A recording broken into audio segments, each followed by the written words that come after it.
Warning: never ever put this in your bag. Let me tell you about Feng Shui, the ancient Eastern art that really works.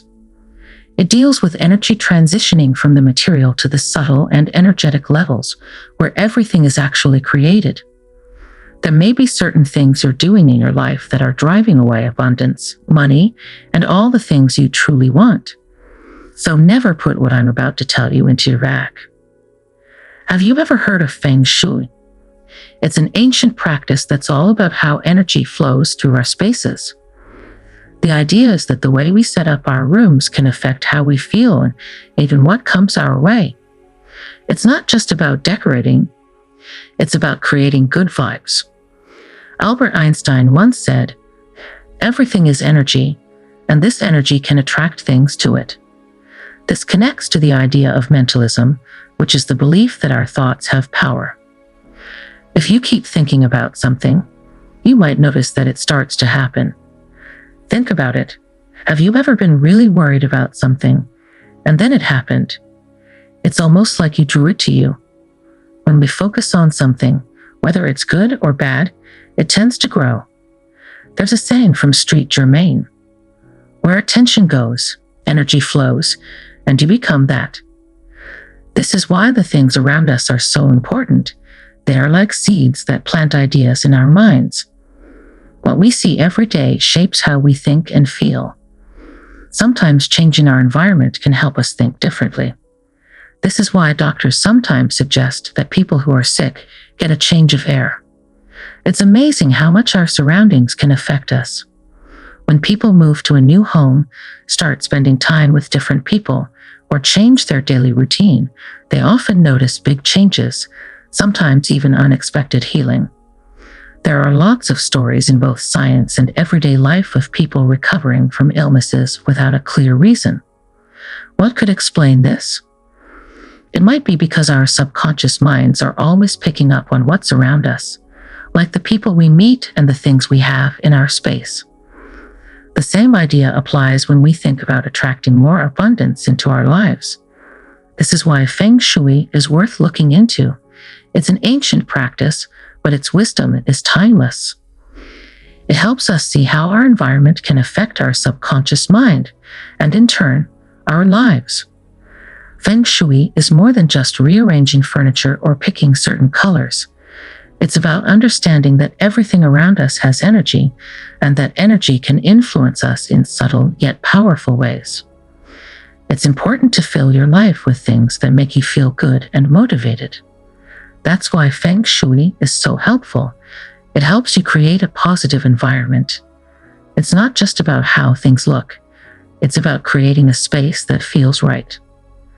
Let's talk about how to attract more abundance and good vibes. You've probably seen those short videos that give advice without much explanation, but that's not what we're doing here. We're going to take some time to understand why certain things work. If you want to change your life, it takes more than just quick tips. Real change happens when you know what you're doing and why. Thanks for sticking with me so far. Now, I'll explain what to take out and give you some ideas, like which colors to choose for your bag. First off, if your bag is broken, old, or has holes, you need to get a new one. A bag that's falling apart can send the wrong message.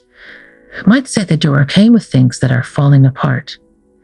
This can attract more of the same, poverty and lack.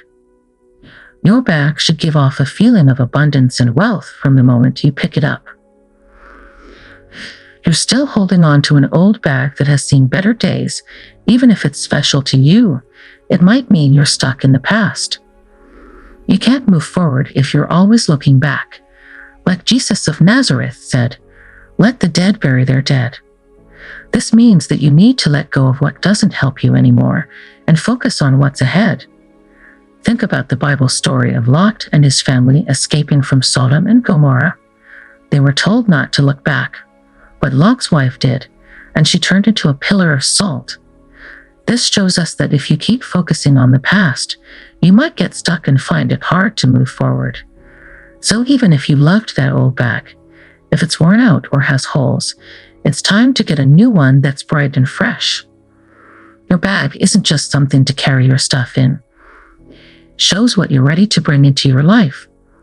It's where you keep important things, so it should reflect what you want to achieve. It's easy for stuff like dirt, sand from the beach, or leaves from a walk to end up in there. Crumpled receipts, torn paper, and other random things can create a mess and make it hard to find what you need. All of that has to go. A clean bag isn't just about being neat. It can also help clear your mind. Now, let's discuss how you handle money in your bag. If you have loose coins or bills tossed in haphazardly, it's time to get organized. How many times have you just thrown change into your bag without a second thought? It might seem minor, but it can give off a vibe of neglect.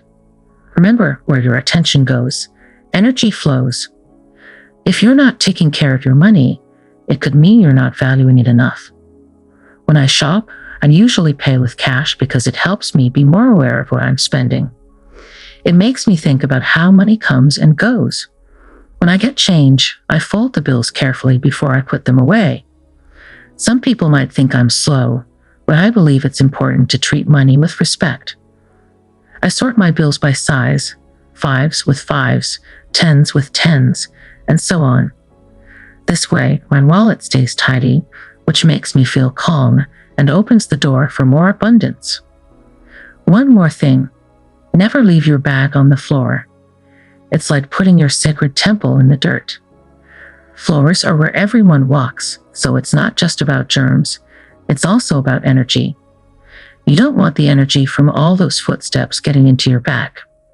Always hang it up or keep it off the ground. You might also think about putting a white quartz crystal in your bag. It's said to protect against negative energy and keep things positive.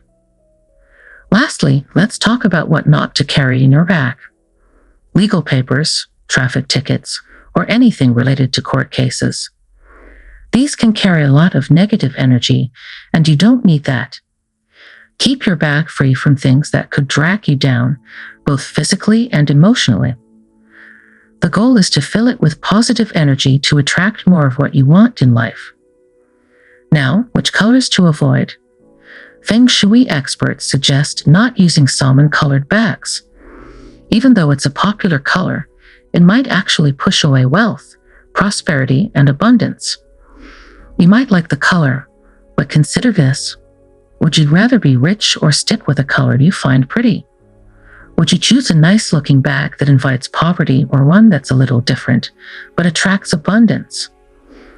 It comes down to what you value and what your intentions are. Wayne Dyer put it well.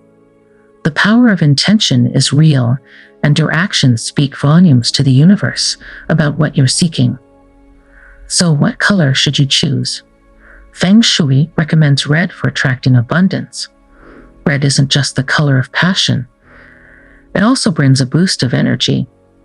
If you want to attract more abundance into your life, a red bag is a solid choice.